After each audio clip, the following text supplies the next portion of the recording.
नमः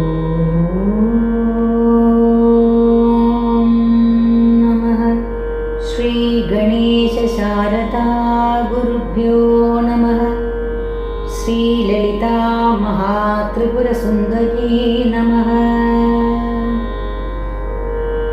अस्य श्री ललिता दिव्यसहस्रनामस्तोत्रमहामन्त्रस्य वशिन्यादिवाग्देवता ऋषयः अनुष्टुप्छन्दः श्रीललिता परमेश्वरी देवता।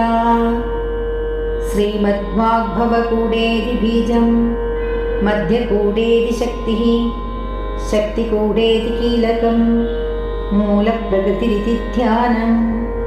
श्रीललिता महात्रिपुरसुन्दरी प्रसादसिद्धिद्वारा सकलचिन्तितफलव्याप्त्यर्थे जपे विनियोगः।